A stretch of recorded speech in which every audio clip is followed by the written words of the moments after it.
¿Podemos presentarlo? ¿Ya? Puedes. Pará, porque hay muchísimo olor a chisito en este estudio y quiero prender un saumerio. por Ah, favor. Pará. No, creo que no. Oh, sí. ¿Es ahora? Sí, es ahora. Para mí es ahora Es ahora. porque me gustaría hacer como... Que lo chisito que hay, Me gustaría, Dani, que vos te improvises ¿Qué? un cierto rezo de Mirá. un cierto rezo de invocación Un Cthulhu Railiet, te tiro ahí para presentar a nuestro próximo invitado. desde las profundidades del mar más profundo y más marístico, llega desde lo profundo, Se está calambrando. se está calambrando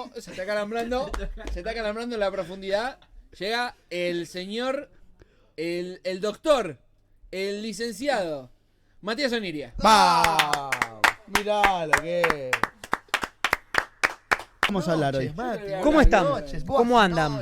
Todo muy bien. ¿Cómo estás vos? Muy bien. ahí atrás. Ya hicieron la primera parte del ritual, que era la música, la invocación, el conectar. No se todo eso escuchó igual. estuvo muy bien. Estuvieron muy bien asesorados de la mano del señor Moro. Veo que entraron con todo. ¿Vos cómo lo viste? Porque vos fuiste espectador de lujo. Yo fui espectador, he bailado. No siempre pasa, has no sido siempre pasa. danzarín. Creo que el ritual, a veces cuando funciona, genera ciertas catarsis en el cuerpo, genera cierta atracción, genera cierto como... El léxico hay este me algo gusta. ahí en el cuerpo que es enigmático, ¿no? Porque uno no se plantea cuándo bailar, sino que sucede, y cuando sucede siempre es bienvenido, así que estuvo muy bien.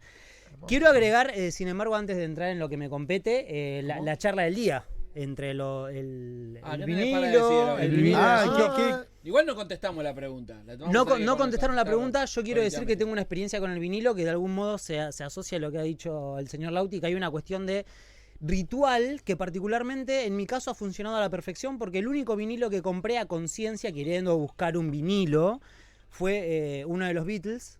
Estaba con él en Parque Rivadavia.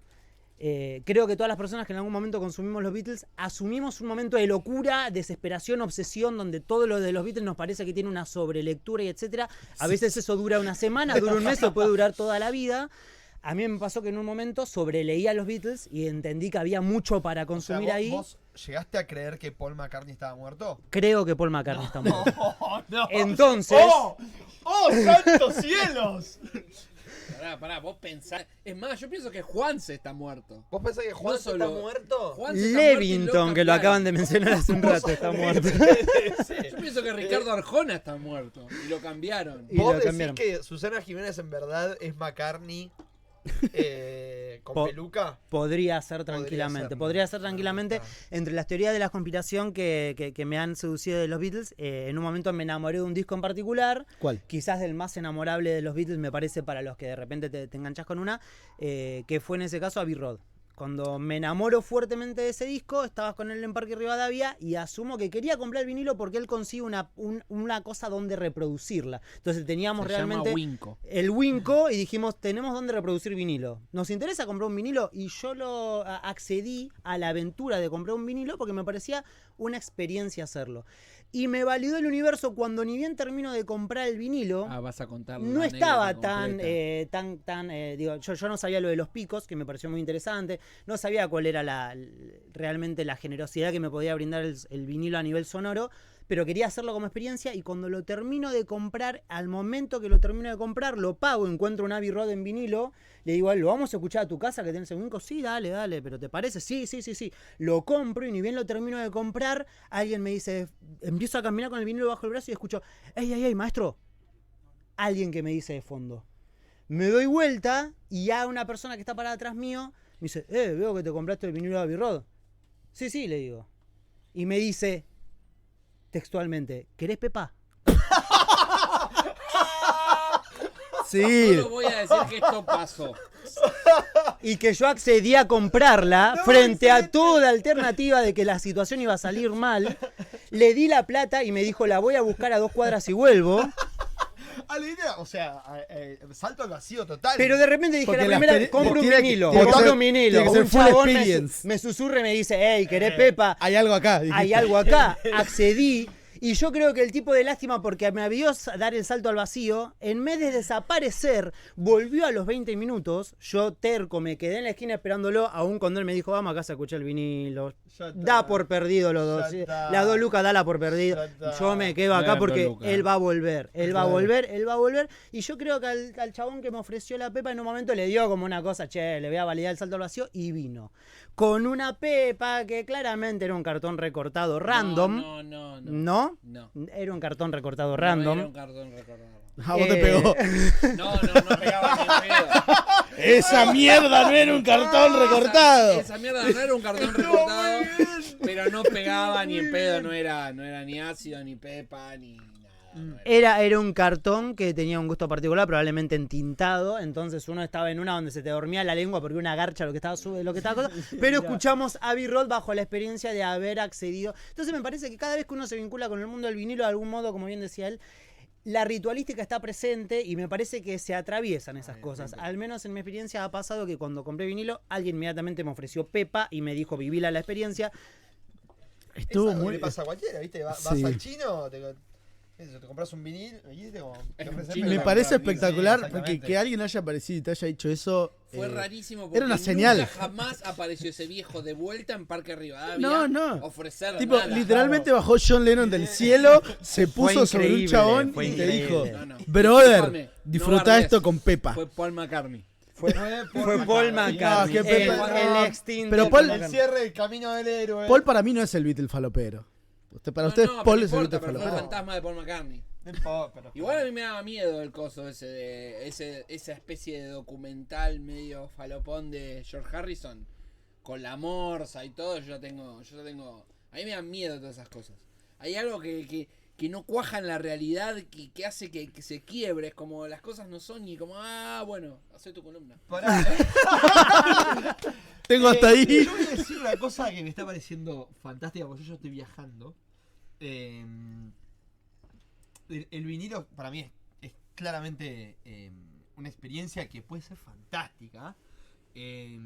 Porque creo que también uno tiene que estar predispuesto para escuchar música. Tiene que ver con lo que a vos te viene pasando, con lo que vos venís sintiendo, con lo que vos venís teniendo en la cabeza. Y si a eso le acompañás esto, el ritualito de poner el disco, eso, ahí se arma algo que puede ser hermoso. Yo medio que sé de qué va la columna y dentro de esa experiencia, ese ritual, acabo de sentir el saumerio y yo ya estoy... Ya estás en una. Que te saumeás No así. sabes la catapulta que me llevó a la columna. Dice así, soy el de Age of Empire, ¿viste? ¡Pum! Cuando va así la pelotita... y No, cae con en el muro saumerio y se sos el enoja. sacerdote. Wololo. Wololo. Wololo, Acabo de wololo. hacer un wololo a la columna. Acabo de hacer un bololo. Derecho. Estamos que nos wololeamos encima con esto. Wololeo encima. Bien, bueno, supongo que ese es mi pie entonces rotundo. No lo sé. Gracias. No, no, que- no, el, No lo sé, eh, no respondimos que lo de vinilo. Lo que pasa es que para Es mí una re difícil, experiencia. porque yo soy un refutador de anécdotas, boludo. O sea, Yo, si yo te digo que Spotify es lo mejor, vos me vas a refutar. Y yo te digo que el vinilo es lo mejor, me lo vas a refutar. No te gustan las verdades absolutas. No, es que no puedo. Yo siento que está en el límite, todo está en el límite de ser una experiencia Pará de leer revistas personal. subestadas, diría el meme. Está en el límite siempre de ser una experiencia extremadamente personal y que tiene una explicación en la cuestión comunitaria, en la cuestión colectiva. Hay algo que pasa en lo colectivo de entenderte en relación al otro. No funcionaba el vinilo, llevándolo a este punto. No era él solo escuchando el vinilo. Éramos 2 personas escuchando ese vinilo. Empepados. Había algo... No sé, Y con, no, un no, registro, y con un registro fuera de tiempo porque estábamos haciendo algo que no correspondía a nuestra realidad, sino que era como invocar, escuchar. ¿Por qué querés escuchar a Abbey Road en un vinilo? Si ya lo habíamos escuchado 500 veces, yo ya tenía claro por qué era mi disco favorito en ese momento y Claro. ya le había quemado la cabeza a él. Porque eras un drogadicto, ¿Por boludo. qué era hacerlo con un vinilo? Porque de algún modo parecía que reformulaba la experiencia, de algún modo parecía que la recargaba y de algún modo nos acercaba a un modelo. Más allá de que el disco ya hubiera sido capaz para ese momento digitalizado y el vinilo venía de una... Digo, no sé si tenía que ver con el sonido propiamente dicho. Es un poco lo que se está debatiendo, me parece que es que tiene que ver con el ritual que se le carga y un poco de rituales es que trata esta columna. porque cuando me invitaron y me dieron la puerta y la vía libre, sentí mucha cercanía con muchas inquietudes que tengo y que nos atraviesan y me parecen muchos sentidos, que tienen que ver con el esoterismo y la política. Porque estamos viviendo como momentos de coyuntura. Estamos viviendo un momento de política donde la política y el esoterismo parece que van de la mano. ¿Qué pasó? ¿Quién ganó? ¿Quién ganó? Ahora vamos a hablar de quién ganó. Hay Me un parece poco, que ¿no? Cuando se invocan a las fuerzas del cielo hay una cosa esotérica espectacular ahí. no solo en ese lugar, sino que en muchísimas. Y me parece que si hay una fuerza que está invocando la fuerza del cielo, si hay una fuerza que de algún modo hace sesiones de espiritismo para hablar con el más allá, de algún modo los que quisiéramos, donde yo me inscribo en el lugar de la resistencia, me parece que tenemos que resistir incluso desde muchos lugares, incluso desde el esotérico. Si vamos a discutir que el otro lado tiene la posibilidad de llamar a las fuerzas del más allá, entonces también hay que enfrentarlos desde ese lugar. Entonces me parece que mientras más formación esotérica tengamos, vamos a estar mucho más preparados. Batalla metafísica. Sí. Por supuesto que es una batalla metafísica, Batalla porque metafísica. la sesión de espiritismo es como son esas aguas de nadie donde todo vale. Estoy muy adentro. Es donde todo vale. Entonces me parece que si vamos a dar toda la resistencia que hay que darlas también en esos lugares que conquistaron sin querer o queriendo, y ahí estamos nosotros. Estoy demasiado adentro de esto que está por suceder. Entonces, yo quiero hablar de algo muy particular, que es que la última semana asumió nuestro último presidente electo, Javier Milei, El Javo. el Javo, para los amigos. Creo que acá no hay ningún amigo del Javo, pero el Javo para los amigos. Y particularmente me llamó la atención algo que resume bastante de las curiosidades que a mí me resultan atractivas del Javo, que es cuando se conoce, de hecho su charla con Cristina y etcétera, tiene que ver con su bastón de mando. Bastón de mando, que es como un ícono que tiene cada presidente, como un emblema que tiene cada presidente, como una fortaleza dentro de su postura como presidente, es cargar con una banda y cargar con un bastón de mando. Es simbólico. Pero el bastón de mando de Milei, como le pasó a muchos otros presidentes, tienen ciertas particularidades. Y el de Milei, particularmente, calculo que en este momento muchas personas de su casa lo pueden estar buscando o lo van a ver, el de Javier Milei cuenta con su empuñadura con está. 5... Se va a mostrar, Perdón, Se va a mostrar. con 5 cabezas de perro. Se ven 5 retratos de perros. Mastines ingleses, abajo el nombre de cada uno, pero 5 perros. ¿Está el nombre? No me había dado cuenta de Sí. está el nombre. Está el nombre de cada uno.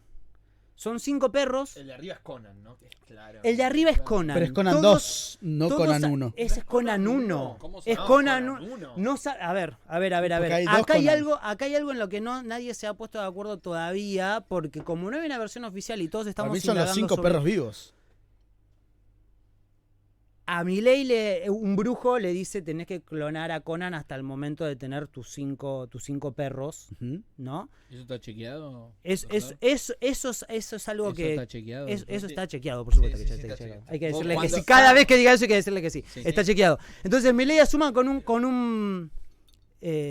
Milei asume con un bastón de mando donde tiene a sus 5 perros y todos sabemos, o si no al dormido en el tupper se lo podemos comentar, que Milei hace su carrera política en base a que tiene una relación muy profunda y sentimental con una de sus mascotas, que es Conan, un mastín inglés que luego de que muere, Milei hace, porque queda muy afectado, muy solitario en el mundo, se empieza a sentir muy solo, no puede afrontar la muerte de su mascota, hace una conexión entre el más allá, sesiones de espiritismo que incluso tienen que ver con una traducción transespecie, se conecta con su perro y su perro, el mastín inglés llamado Conan, le comunica que debe ser presidente, que se debe postular para la presidencia porque es el único plan divino que él ve para eso. Hay fue muchos de no estos tenía este dato, Esperá. Hay muchos datos de esto que está diciendo este drogadicto que en realidad están bajados por la drogadicta de María O'Donnell en el podcast. O sea, No esto solo eso, está- hay un libro que se llama El Loco. bueno, el loco ¿Dónde? también está, Ok. González es, ¿no? Exactamente. O sea, esto no es solamente una cuestión de jugar al límite con No, la acá hay- historia, sino que Está esto tirando está- factos. Esto es facto, loco. Esto es parece que facto. joda, O sea, pero no es tanto- joda, ¿eh? Javier Milei junto con su hermana Karina, O sea, yo no en sabía algún que Conan momento, le había dicho. en algún momento, mientras empiezan a militar la idea de la libertad avanza en plena pandemia y empiezan a ejercitar toda esta movida, sacan a la cancha de esta gimnasia de, hey, porque hay una conexión con el más allá, empiezan a jugar a la metafísica, donde Javier Milei y su conexión con un perro no lo plantea como un loco y no lo deja como un loco, sino que como un tipo casi muy sensible, que logra conectar con su perro del más allá por su suprema sensibilidad, y su perro del más allá, este mastín inglés, le dice, hey, no me mires así. No me mires así. Le dice, vos tenés que encarar tu carrera a tratar de salvar un país. No te hagas tanto drama por mí. La depresión de Milei que Milei atraviesa por la muerte de su perro le dice, hey, tranquilo, campeón. Vos andá, dirimí al país, tratá de sacarlo adelante y va a estar todo bien. Y Milei frente a eso sale de esa depresión que tiene en ese momento, atraviesa eso, clona a su perro, tiene los 4 mastines ingleses. Digo, es toda una historia que viene muchísimo después. Pero lo que viene a este momento es que Milei asume con un bastón de mando, con un elemento simbólico para la empuñadura presidencial, Un coso fálico. con las 5 caras de sus perros, con Conan como principal artífice y con los 4 clones de Conan. En base Yo a pensé eso, que eran 5 clones y uno lo había puesto Conan, tipo es Conan 2. no- Es que Conan no se murió. lo loco de todo esto es como- que él nunca menciona a Conan como como un la perro H. muerto. Él siempre dice Conan y habla como en un sentido nostálgico, anecdótico, pero él está muy negado a hablar de Conan como un perro muerto. Ahora, cuando le preguntan, es verdad eso, que cuando le preguntan a la ya mítica, y va a quedar para la historia, porque encima creo que la levantó hasta Oliver, que el chabón dice, Conan, es Conan. Cuando le pregunta la edad de Conan, dice, no sé cuántos años tiene muchos. No dice que está muerto. Es súper interesante eso. Porque él claramente no asume que el perro está muerto. perro No se estoy murió. con esto negando la posibilidad de que alguien realmente tenga esa creencia. Digo, me parece súper válido. Hay también como escuché que él como que está en el Coliseo Romano con Conan en una de sus visiones, algo En Roma, así. claro. Sí, Claro, sí, sí. ¿Qué carajo, él asume que hay, No, que hay como una transferencia histórica Todavía no arrancó la donde él columna, solamente ocupe, quiero avisarle donde él a la gente que ocupa, se quiere ir a dormir. claro, donde él ocupa un lugar especial en el entramado histórico de la superposición donde la historia está transcurriendo todo el tiempo y donde vos sos la reencarnación de algo para llegar a un lugar y ser otra cosa al mismo tiempo.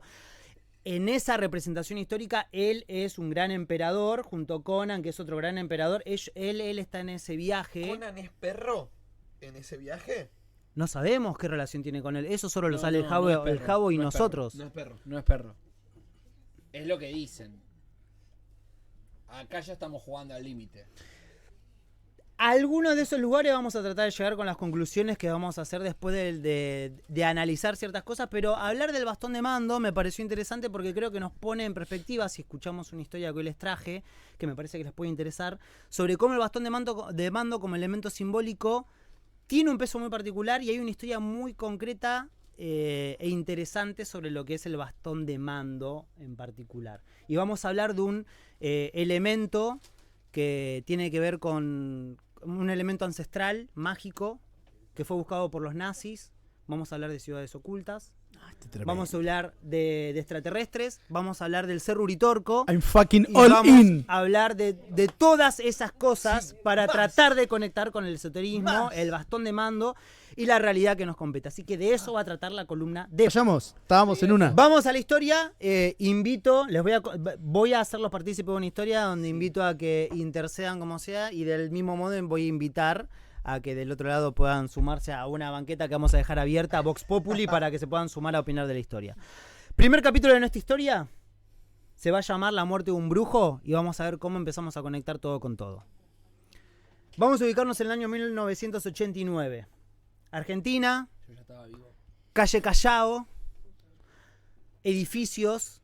Había una persona que alquilaba una de esas oficinas, era un homeópata, algo realmente novedoso para ese momento. La homeopatía, claro. La homeopatía era algo que no estaba tan de moda, al menos como ahora, no había Estos son un todos New Age. factos, ¿no? Son todos factos. Perfecto. Porque además quiero que lo Siempre se busquen. responde que sí a esa pregunta. No, porque realmente quiero que si realmente buscan lo que les voy a contar ahora, van a encontrar las notas de los diarios. Ok. Yo les voy a hablar de abril del año 1989, calle Callao, un homeópata que tiene una oficina. De repente a esa oficina, tuk, tuk, tuk, golpean la puerta, la secretaria abre, entra una persona un gran amigo de este homeópata y le dice a la secretaria, necesito pasar a ver al maestro.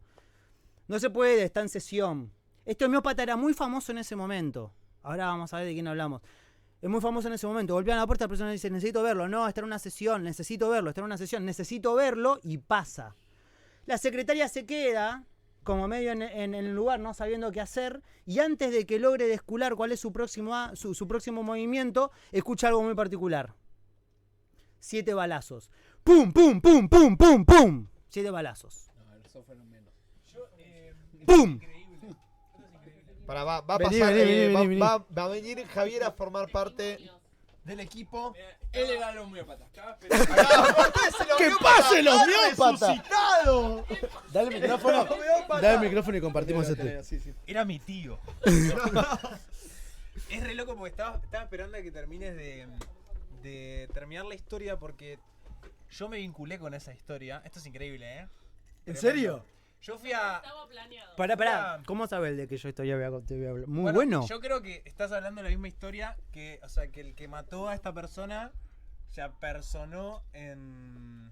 Decime si no es así, ¿eh? A ver. En la comisaría y dijo, yo maté un brujo y es lo mejor que me pudo haber pasado o algo así. No, Exactamente. chicos, cierren todo, voy a la mierda. No, no. ¿Qué es esto? Arrancar la Tremendo. columna de esoterismo así es como, no te puedo creer, boludo. Tengo ¿Cuántas miedo, chances había? ¿Cuántas tengo chances había? miedo, tengo mucho miedo, me voy. Estaremos invocando a las verdaderas fuerzas del cielo. En este ¿Cuántas momento. chances había de que hubiera una persona en la sala que conoce este invitado, policial? el invitado. Este policial. Pero pará, o sea, el storytelling es que yo fui a Capilla del Monte, Muy bien. fui a... Está mandando un alto spoiler que les va a Pará, servir a pará, todos. ok, No, pero pará, en buen sentido, en buen dímelo, sentido. No, dímelo. terminalo. Solo voy a decir, fui a Capilla del Monte al Cerro Alfa. Muy bien. Sí. Listo, hasta ahí. Dejo hasta ahí, después Listo. sigo No, el hilo va- conductor. Vas a tener. No te levantes de esa silla. 7 balazos. Estoy flipando. Esta persona que Estoy acaba flipando, de tío. hacer los 7 balazos se llama Rubén Antonio. Era un fiel seguidor de este homeópata al que mata. Y cuando lo llevan a la comisaría, como bien remarca él, frente a la pregunta de ¿qué acabas de hacer? Porque encima acaba de matar a la persona. Es un discípulo de esta persona. Tiene un vínculo muy, muy cercano con esta persona. Nadie hubiera imaginado que él lo hubiera disparado, que él hubiera podido hacer algo por él. Lo deja muerto. Y él responde, acabo de matar un brujo. Ahora me siento realmente liviano, dice. Y acá dice, acabo de matar un brujo. Este caso policial, es muy resonante en ese momento. Salen todos los diarios, jueces importantes intervienen en el caso. De repente se habla de este homeópata muerto, qué es la homeopatía, qué pasó, por qué le pegaron 7 tiros, qué es esto de que era un brujo. Hay mucho sensacionalismo y cosa interesante que hace que el tema empiece a tener cierta repercusión. Por lo tanto, de algún modo, empiezan a averiguar quién era este homeópata. Por una cuestión de que había que alimentar cada vez más y más notas que derivaban de esto. El homeópata se llamaba Ángel Cristo Acoglanis. Y cuando empiezan a hablar de él y a averiguar quién era él, dicen, él tenía un consultorio acá, en calle Callao. Pero tenía otro consultorio. ¿Dónde? Se preguntan. En Córdoba. ¿Tenían un consultorio en Córdoba? Sí. Y atendía mucho en Capilla del Monte. ¿En Capilla del Monte? Sí. Y en Capilla del Monte no lo conocían solo como Acoglanis, sino que tenía un apodo que era Saruma. Y se lo conocía también como el portero de Erx. El portero de Erx. Mi mente está como que. El portero de los Ents. ¿Cómo? Portero de Erx. Empiezan a averiguar sobre él. ¿Quién era Acoglanis? Yo en este momento les quiero hacer una pregunta clave a ustedes, acá donde ustedes intervienen. Si yo les digo Cerro Uritorco, ¿qué es lo primero que ustedes piensan? Ovnis. Ovnis. Energía. Energía. Hippies. Hippies. No, para mí no. Y es como algo muy... Perfecto. Si hablamos del Cerro Uritorco, de algún modo todos asociamos aliens, ovnis, cosas por el estilo, hippismo si se quiere. Les voy a decir dónde sale todo eso. Año 1986.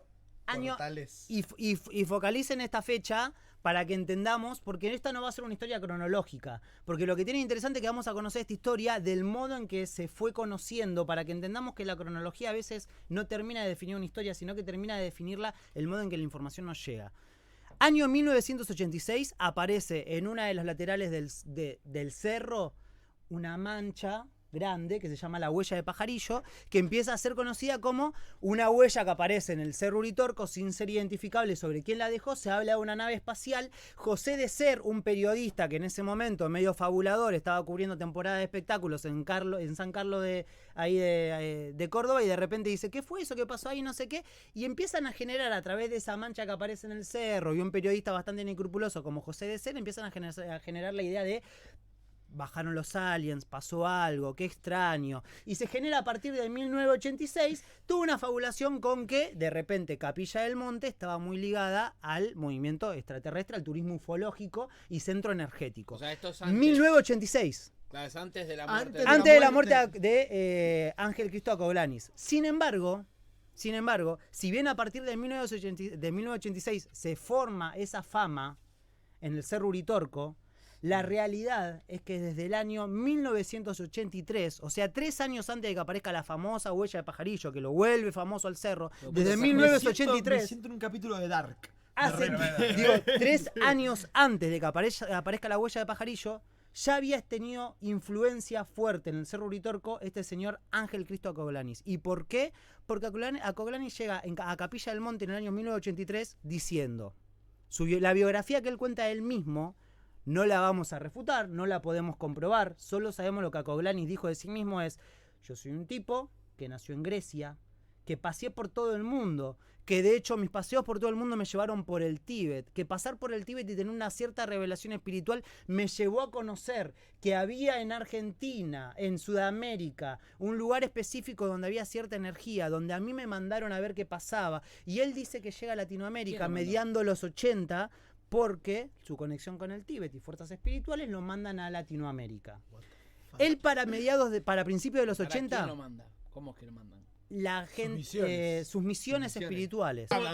Cuando Acoglanis llega a Capilla del Monte, él primero en los años 80 pasa por la Aurora, que es un lugar que hay en Uruguay, que es un lugar que se supone que también tiene mucha energía espiritual. Él se conecta muchísimo en Estancia La Aurora, también en Uruguay, con los líderes uruguayos, donde se supone que a él lo empiezan a consultar de cosas. Él está muy ligado con el poder de Uruguay, y en Estancia La Aurora, él dice que tiene como una nueva revelación después de la que tiene en el Tíbet, y en Estancia La Aurora una entidad de otro plano se acopla a él, que es Saruma, la otra entidad, y Saruma le pide permiso para empezar a ocupar su cuerpo y ser de algún modo un intermediario entre otra dimensión y él. Y él le dice, sí te dejo.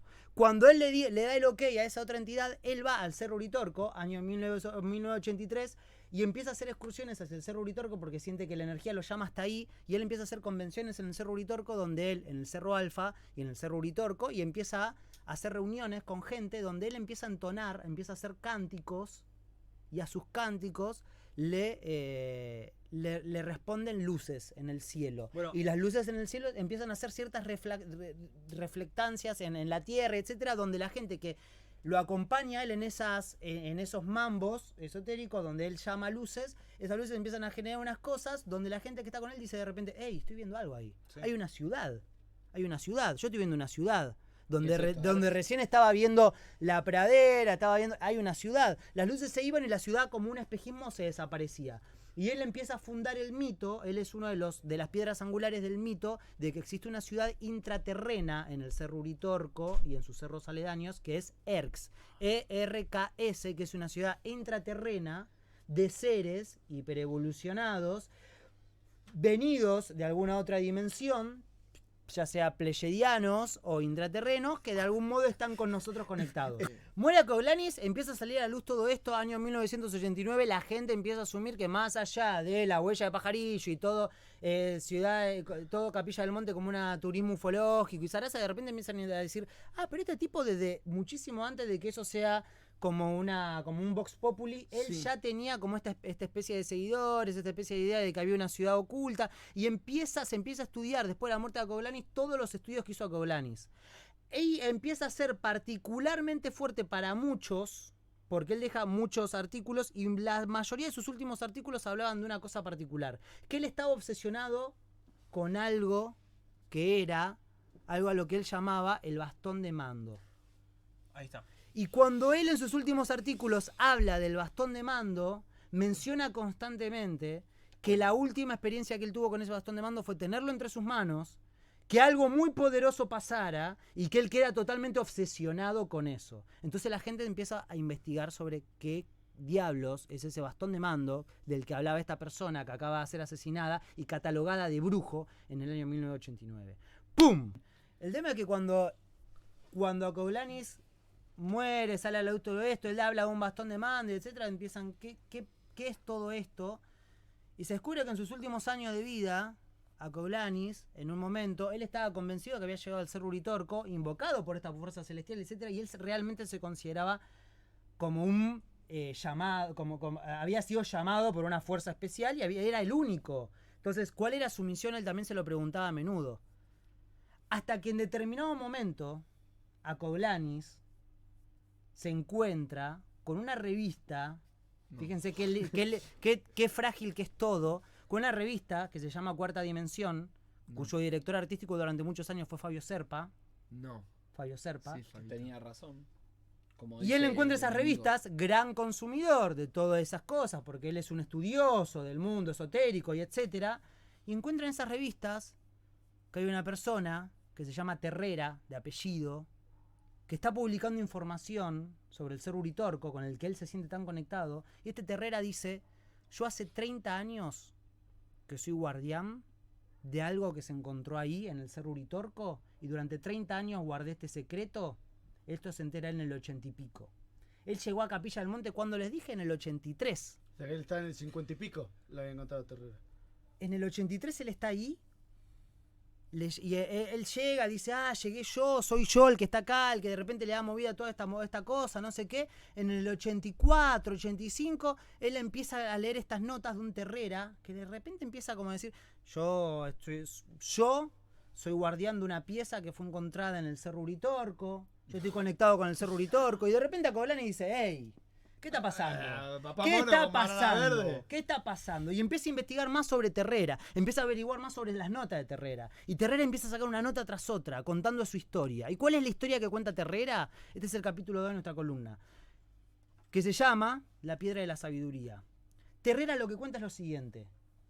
Hubo un profesor rural, un maestro rural bolivarense de Bolívar, que se llamó Orfelio, que en el año, rondando el año 30, tiene un llamado espiritual. Él era médico, era profesor rural en Bolívar. Y en el año 30 tiene un llamado espiritual y él decide empezar a recorrer el país porque dice que necesita encontrar, hay una voz que lo está llevando a encontrar algo particular a lo largo y ancho del país, del mundo. Tiene que encontrar un algo.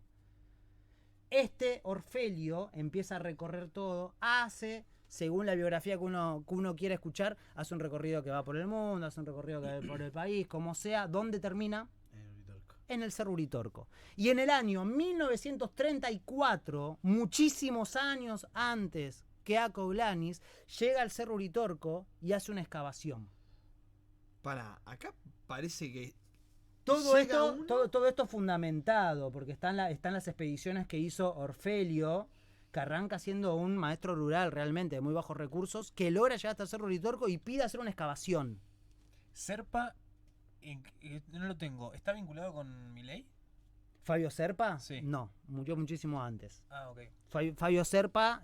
¿Quién es? Fabio Serpa es un ufólogo uruguayo barra argentino, nacionalizado argentino. Me Sí. encanta el concepto Boludo, ese. el tema- Divulgador, tu Fabio enemigo- Serpa tu enemigo tenía hizo razón. un tema, claro, tu enemigo, tu Fabio némesis. Serpa tiene razón, están entre nosotros. Andrés Calamaro hizo un tema que Hasta Fabio Hasta acá Serpa también tiene parece razón. como que sale uno y aparece otro a Pero decir, empiezan "Che, a loco, descubrir yo que antes-". hubo uno antes. Claro. Empiezan a descubrir que el Cerro Siempre Uritorco, hay uno antes. que parece una fantasía ilustrada sobre la bizarrés y etcétera, si Claro, vos de indagás, repente- cada vez es más atrás. Claro. En el año Es 1934 realmente llega dark esto. Orfelio al Cerro Uritorco, pide una excavación, consigue los permisos municipales, va con gente al Cerro Uritorco y desentierra en el lugar exacto donde él dice que hay que excavar.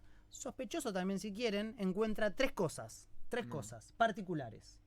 Encuentra una especie de trono tallado en piedra, una especie de vasija que tenía una particularidad. Los que lo tuvieron en su poder dicen que la vasija lo que tenía es que si vos la mano la metías en la vasija, adentro siempre estaba gélida, helada, y por afuera era una vasija común y corriente, pero vos metías la mano y era como que cambiaba la temperatura. Una especie de tronito de piedra que él decide volver a dejar en el Cerro Uritorco, porque dice, esto no lo vamos a llevar de acá. No, pero acabamos de desenterrar, hicimos toda una movida, moviste todos los cosos municipales para sacar esta por... ¿En serio lo vamos a dejar? Lo vamos a dejar. Y nos vamos a llevar esto, y nos vamos a llevar esto. Y esta tercera otra cosa que él descubre en el Cerro Uritorco, y que inmediatamente él lo trata como una gran reliquia, es un bastón que mide 1,10 m por 40 centímetros de diámetro, así, tallado, un cilindro, tallado a la perfección. Y él agarra y dice, esto que acabamos de desenterrar es la piedra de la sabiduría, la piedra que habla, el bastón de mando, una gran reliquia de los comechingones que habían habitado esa zona.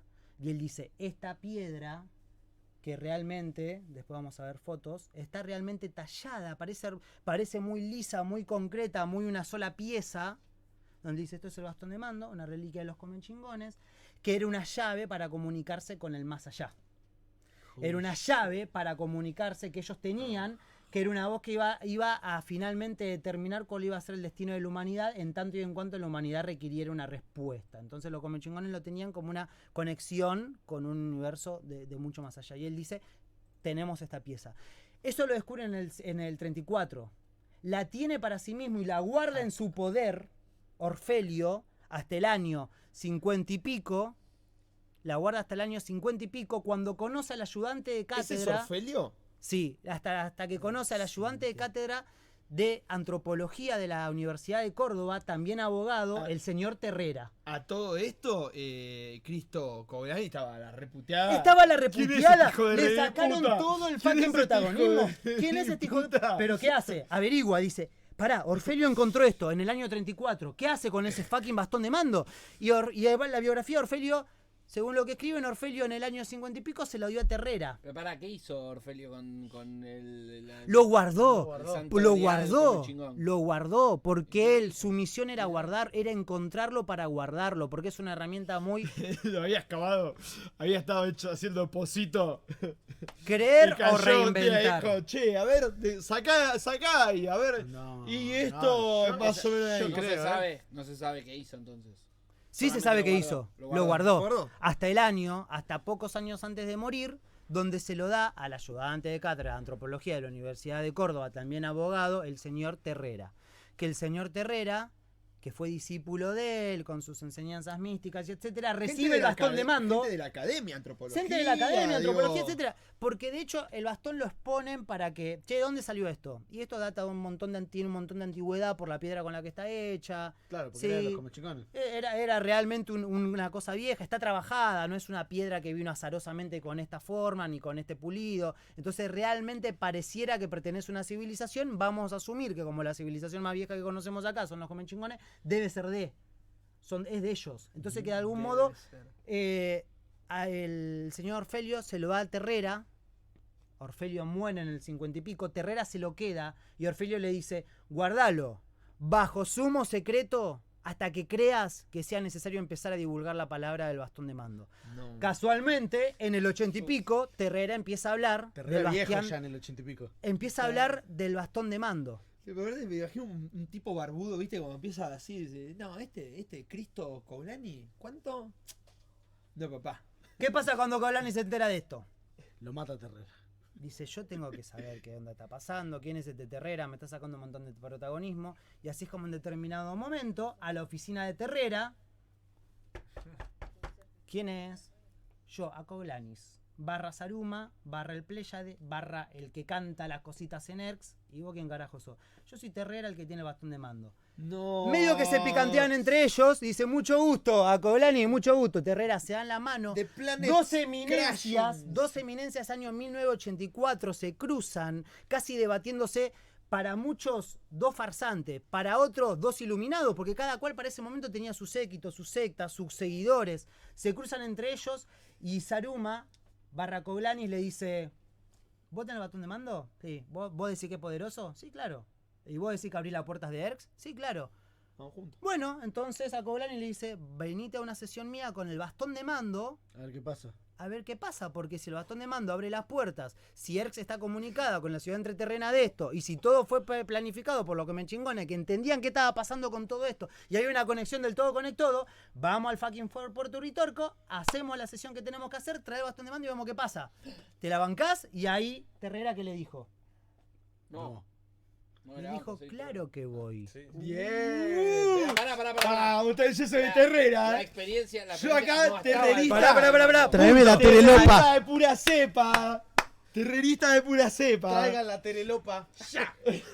Terrera dice, claro que voy, hagamos esa sesión en el Cerro Uritorco, a Coglani barra Terrera, haciendo una sesión ahí en el Porque Cerro me lo Uritorco. dijo Orfeo. Te presento. Entonces, cuando Coglani le dice a Terrera, vamos, año 1985, van al Cerro Uritorco, Terrera hace, abre cierre, pela bastón de mando, a Coglani se lo ojea, le ojea el bastón de mando a Terrera, dice a la pelota, yo me dedico a Cristina comulgar. con Javier Gerardo.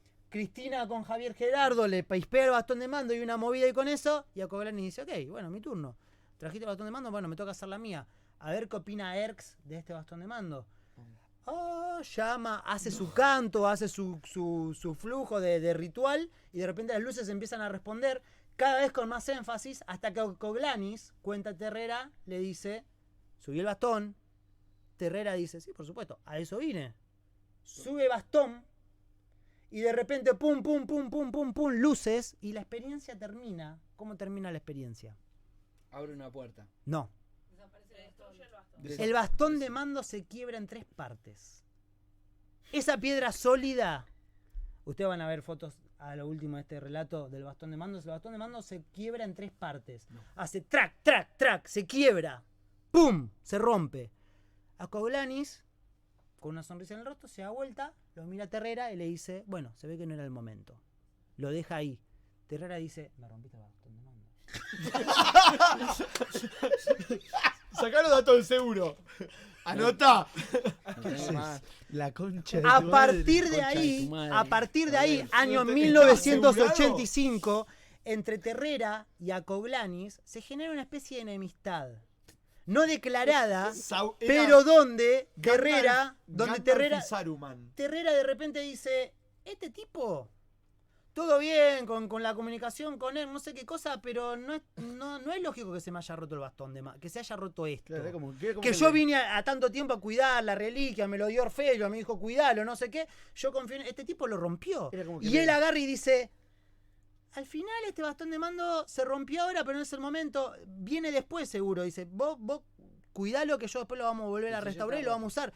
Y él le dice, no, pero lo rompiste. No, porque esto era parte del proceso, no sé qué. Y a Coglanis queda obsesionadísimo con el bastón de mando. Sobre todo porque para él que se haya roto Era algo. significa que es algo. Y el otro queda recaliente y le dice, vos no volvés a tocar el bastón de mando en tu vida. Y se empieza a generar entre ellos una disputa. Se empieza a generar entre ellos un algo. Él queriendo todo el tiempo a Coglanis acceder al bastón de mando nuevamente para tener una nueva experiencia, a ver qué pasa. Y Terrera diciendo, no. A partir de ahí Terrera empieza a ocultar el bastón de mando. Encanuta. En el año 89, nuestra historia vuelve al principio, en el año 1989 muere a Coglanis, como dijimos, ¡pum! Se lo sacan de encima. A todo esto, la persona que lo mata, su discípulo, que lo termina matando, un tiempo después la justicia termina diciendo es inimputable porque está medio loco, tiene una movida, no sé qué. El tipo sale de la cárcel, al segundo día que sale de la cárcel, se tira de un 10º piso. No. Muere, se lleva toda la respuesta. ¿Pero por qué vos mataste a... ¡Pum! No. Se tira. Él lo último que dijo sobre el crimen que cometió fue maté a un brujo. No se sabe más sobre qué pasó con... por qué lo quiso matar. Y el que queda en la viga, en la punta, en la mira de todo esto, año 1989, es Terrera. Que es, bueno, a ver, todos averiguamos entonces que a Coglanis... Que tiene el bastón todavía. Que en tiene el 3 bastón partes. roto. Entonces todos empiezan a decir, a ver, a Coglanis estuvo averiguando sobre un supuesto bastón de mando. Y el supuesto bastón de mando, toda la información lleva hasta Terrera. ¿Qué tiene usted para decir sobre el bastón de mando? Y Terrera dice, yo, 2 cosas, dice él en todas las entrevistas que da en su vida. Una, no le voy a decir dónde está el bastón de mando. Aunque en algunas entrevistas se presenta con el supuesto bastón de mando, hay fotos al respecto donde él va con el bastón de mando. Pum, sacan fotos, pum. Pero pará, 3 partes. Hay uno reconstruido. Sí, no, él lo reconstruye. ¿Cómo? Lo pega. No, Esos él eran lo vuelve a elementos ensamblar. chingones, Él lo vuelve a ¿eran o no? ensamblar, él lo vuelve a ensamblar y lo tiene como expuesto en un coso, lo ensambla, está un tiempo expuesto, el bastón de mando, etcétera. Y él dice, si creen que lo del bastón del mando es realmente algo como extraño, dice, yo le quiero demostrar en realidad que el bastón de mando es una reliquia que ha sido buscada muchísimo tiempo. Y a partir de ahí, Terrera instala la idea de que el bastón de mando había sido buscado en Córdoba hacía muchísimo tiempo, previo, en los años 40, por los nazis. No. Terrera dice, Capilla del Monte, ¿por qué se llama Capilla del Monte? Porque en el monte tiene una capilla. ¿Cómo se llama la capilla? La capilla de San Antonio de Padua. ¿Qué característica tiene la capilla de San Antonio de Padua? Tiene una estructura octogonal, él la debe conocer. Tiene una estructura así octogonal, tiene un subsuelo, no sé qué. ¿A qué corresponde la fucking estructura que tiene eso? Ah, como una reliquia de estas antiquísimas de los templarios. Tal cual, dice él. ¿Y quiénes estaban tras las huellas de los templarios constantemente? Porque estaban tratando de discernir cuál era el poder y el santo grial y la mar en coche. Los nazis, que les encantaba, porque Hitler, de vuelta para el caído del catre, era un tipo que se quería instaurar en el poder, no solo desde los modos en que lo hizo, sino porque también tenía un vínculo con el mundo esotérico, y él decía, mediante cierto poder y mediante ciertos rituales, muchas personas se han instaurado en el poder. Entonces yo también quiero, porque ya hice todo lo demás, ahora quiero afianzarme en lo otro. Entonces, hay expediciones europeas, muchas de esas comandadas por alemanes, que estuvieron por Capilla del Monte en los años 40, que según Terrera se avisparon muchísimo tiempo antes que muchas otras personas, que la capilla que hay en Capilla del Monte en realidad es un símbolo templario que daba indicación de que ahí los templarios ya habían estado buscando este símbolo de poder y ya sabían que estaban ahí. De hecho cita a poetas y a historiadores del año 1530, del año 1320, que mencionaban un antiguo bastón de mando, una antigua reliquia que estaba oculta en América, en unas montañas de América del Sur. Nunca dijeron Córdoba, siempre dijeron una cadena montañosa de América del Sur. Entonces Terrera dice, este bastón de mando que encontró Orfelio y que de algún modo parece que convoca esotéricamente a todo el mundo, ya fue buscada por los nazis en algún momento, hoy en día está resguardada, hoy en día la tengo yo, y Terrera la tiene hasta el año 1998, que es su muerte, cuando sus hijos dicen, vamos a enterrar el bastón de mando con Terrera. Acto seguido dicen, no, porque esto va a significar un montón lo van a venir a saquear el cuerpo, profanación, no sé qué cosa, claro. Y a partir de ahí empieza a correr el rumor de que hay dos bastones de mando, uno que es un duplicado y uno que es el original. El duplicado empieza a pasear por todos los museos del mundo, como una pieza encontrada en el año 34, en el Cerro Uritorco, con toda su historia atrás, pegada, y hay un supuesto original, se le ve el remiendo, está partido el coso. Parece que tiene la gotita, digo, de algún modo no sé cómo es que lo pegó, ¿no? Digo, pero se nota que está partido en tres partes. A partir de ahí hay un duplicado, el original. Hubo una anécdota muy interesante en el año 2000 donde toda la gente de Capilla del Monte, institucionalmente, desde su municipio, quisieron hacer una colecta para comprar el bastón de mando original, para rastrear el bastón de mando original, exponerlo en la plaza principal de Capilla del Monte, sellarlo en la plaza principal y tenerlo, porque ellos dicen nos corresponde a nosotros, es nuestro. Claro. No pudieron acceder a eso porque había que poner mucha plata, porque era zaraza, y además los descendientes de Terrera siempre fueron muy de no querer exponer lo que pasaba con eso, y además porque Terrera parece que tenía su propia secta de seguidores que hoy en día siguen guardando el bastón de mando. El bastón de mando hoy en día no se sabe dónde está el original. El duplicado cada 5 o 6 años aparece, que de repente dicen, ¡hey! En un lugar hay una exposición donde está el bastón de mando. Todas las personas que dicen que estuvieron frente al bastón de mando, porque hay muchos investigadores de lo paranormal que en algún momento fueron invitados a tocar el bastón de mando por Terrera y su grupo, dicen que la sensación es que cuando tocas el bastón de mando sentís como una superposición de realidades, es como, estás como acá, pero no, realmente le cambia la temperatura, sentís como una movida. Irrastreable porque fueron 10, 12 personas las que tuvieron el acceso al bastón de mando, lo tocaron y escribieron sobre la experiencia. El tema es que lo último que termina de decir Terrera antes de morir en el 98 es que, según sus últimos estudios, el bastón de mando tenía una particularidad, que es que iba a ser usado por la humanidad en el momento indicado, cuando fuera necesario, para realmente convocar a la fuerza de otro plano y para que la humanidad accediera a un nuevo lugar. Y el bastón de mando con esa posibilidad desaparece y no se sabe qué va a pasar con él. Con esto, a mí me lleva a la idea de que el bastón de mando como símbolo, más allá de que queramos creer en su historia o no, como símbolo de poder, nos habla de que siempre hay algo que de algún modo nos afianza esa lectura mágica que podemos tener de la realidad.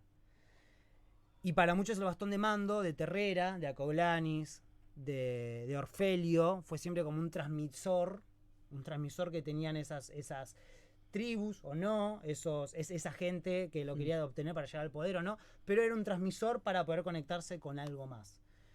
Yo creo que el bastón de mando presidencial, que de algún modo nosotros pensamos como un símbolo, tanto como la cosa que va acá y etcétera, tiene el mismo poder. Digo, de algún modo juega un mambo simbólico y de algún modo no me parece para nada menor que un tipo que es tan esotérico como Milei, capaz de hablar con su perro en sesiones de espiritismo, no me parece para nada anecdótico, sino que por sobre todo muy causal, que haya decidido en su bastón de mando, que el bastón de mando termina siendo una pieza de transmisión para conectarte con el resto de las cosas, haya decidido poner la cabeza, la imagen de sus 5 perros. Entonces creo que de algún modo toda esta historia viene a demostrar que el simbolismo, el poder, el esoterismo y la política siempre están de la mano. Y en Milei, ¿por qué no? Me parece que cada vez hay que pensar que en un tipo como Milei y en muchísimos otros políticos tenemos que empezar a hacer otra clase de lecturas, donde probablemente un bastón de mando con 5 caras de perro no es solo un dato anecdótico de color y divertido, sino que probablemente esté referenciado a otra clase de lecturas de la realidad, que capaz para nosotros pueden ser ridículas, bizarras o abstractas, pero quizás para otras personas es en un bastón de mando que tiene tanto poder como ser el tipo que más poder tiene hoy en día en Argentina para tomar ciertas decisiones. Si lo uso como poder de convocancia para poder seguir comunicándome con mi perro, debe tener cierto sentido. Y sobre todo la última pregunta que me hago es, si en algún momento Conan le dijo a Milei, tenés que ser presidente porque eso es tu destino, y hoy Milei lo consiguió, ¿qué será lo próximo? ¿O para qué Conan quería que Milei sea presidente? ¿No? Digo, ¿cuál es el próximo paso? Todo esto es medio como rebordiano. Es Conan. Es la línea conanista. Es el que está dirigiendo los hilos. Hay algo que me parece interesante que justamente cuando hablas del bastón de mando, en su momento se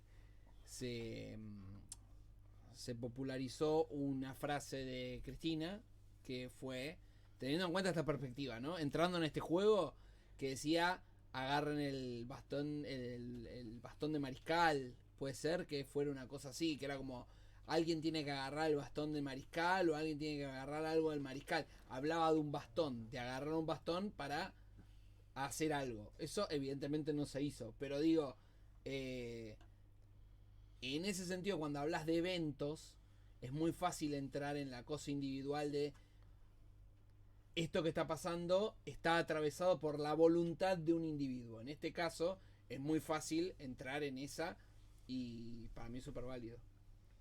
Igual que el vinilo. De alguna manera, a mí la pregunta que se me viene un poco, no necesitamos a veces de estas imágenes y de todas estas comunicaciones porque no nos bancamos la responsabilidad que requiere la opinión o las decisiones que estamos tomando. Sí, Bueno, por supuesto, me parece, en este caso te excede lo que haga Milei, claro, o lo que haga Cristina, o lo que haga Saruma, o lo que haga Colianis. O sea, estás fuera de su margen de acción, de lo que vos podés hacer, lo que hagan esas personas. Y te afecta lo que haga esa gente. Entonces, de alguna forma lo tenés que romantizar. Yo creo que hay que combatir en los mismos términos igual. Yo para esa lectura para mí es... Yo haría una sesión de espiritismo para comunicarme con Conan. Le faltaría el respeto rotundamente a lo que Milei sacraliza. ¿Qué diría? Yo haría una sesión de espiritismo, convocaría a Conan y realmente fastidiaría a Conan. Y entonces me parece que el único modo de enfrentar a ciertas cosas es faltarle el respeto. Porque creer en algo es también en mi modo de entender, es bancarte que algunas cosas no querés creer. O si vas a creer, tenés que creer a fondo. Entonces, Estoy para convocar a Conan. Es lo único que voy a Sí. decir. Estoy, Sí, ¿cómo Yo no, estoy para cómo hablar con no Conan, va a pasar? O sea, estoy eso para va hablar. a pasar. Ya Pero sabemos pará. que va a pasar. Primero, que podríamos ser los primeros que traten de convocar a Conan, que no fuera Javier, lo cual nos podría impulsar muy para arriba. Ay, Chicos, yo esto hay que verlo tengo marketingamente. yo tengo algo que me porque da yo creo que miedo. incluso que el más escéptico, yo creo que el más escéptico incluso dice, no, bueno, qué sé A yo, ver qué hace hasta esto. le respeto, nada, no te metes a, digo, probablemente lo más sagrado que tenga mi ley Es Conan. sea Conan. Igual, Más allá de su la pensamiento, falta de respeto hasta cierto punto lo valida, ¿eh? por supuesto. Eso solamente. Pero quiero decir. jamás desvalidaría a un tipo. Yo no lo invalido para ese es nada. el tema. Es un Como tipo lo que lleva valido presidente, rotundamente. No, pero yo. Dale, sí, perdón.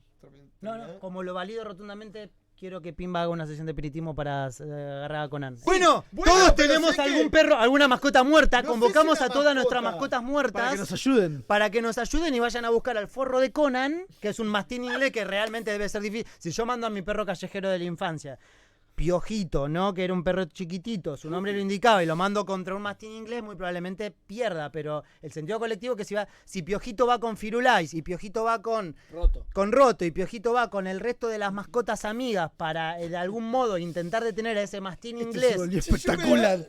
Estoy. Igual yo le voy a decir, tengo un sincero miedo. Tengo un deseo tremendo de hacerlo y tengo un miedo súper real, Para mí, no lo acá. Lo Sos un digo, cagón. lo digo de corazón, Sos un porque yo cagón. no creo. No sé si no creo, Sos un pero. cagón.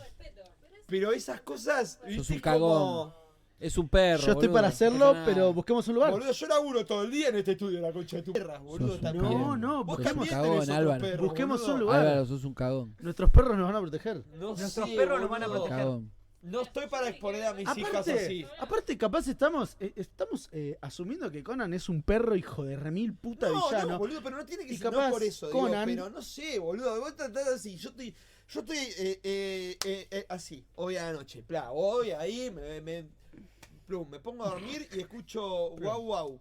Guau, Y guau. miro y digo, Y las vos perras estás ahí, yo lo escuché que viene allá. Pará, Estamos asumiendo que Conan es un villano y capaz lo contactamos. Boludo, yo no es por Y Conan, villano, y digo, Conan dice, mi dueño es un falopero. boludo. Yo le dije que sobreponete, me morí, forro. Claro. ¿Querés que sea presidente?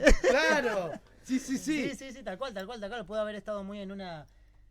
Pero bueno, tiene un bastón de mando, tiene sus 5 perros, evidentemente ahí hay un símbolo de poder. Yo estoy seguro que incluso el Viva la Libertad Carajo que escribió en el libro de las firmas presidenciales, hasta incluso tiene un poder la firma que puso y el modo en que puso las letras.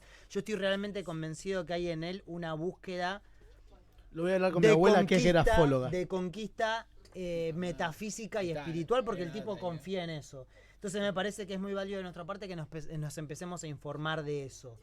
Creamos o no, me parece que es un buen escudo frente a un gobierno que no solo nos va a repartir palos porque es un gobierno fascista, sino que incluso es metafísicamente también dominante. Claro. Digo, nos va a querer imponer algo. Entonces metafísicamente me parece que es interesante oponer esa clase de resistencia. Recomiendo la lectura del cómic Los Invisibles de Grant Morrison al respecto. Che, me encantó esto. Vamos a. Súper aplauso. Mirá qué primer programa, boludo. ¡Ey! programón. Yo no lo conocía él antes que él viniera acá. Realmente estuvo todo preparado esto. Ustedes se piensan que esto sale de pedo, ¿no? Esto realmente ha sido un programa de todo. pedo y un programón. Con el perro ladrando termina, boludo. Sí. Bueno, no Ay, sé, Dios. ya terminamos. Bueno, terminamos. gracias. Gracias a todos, nos vemos el jueves que viene. Gracias, El jueves que Moro. Muchas Esto ha gracias. sido un Josemir Lujambio. Bueno, Gracias, nada, gracias nos a vemos ambos. jueves que viene. Gracias por haber estado ahí. Bueno, esto es...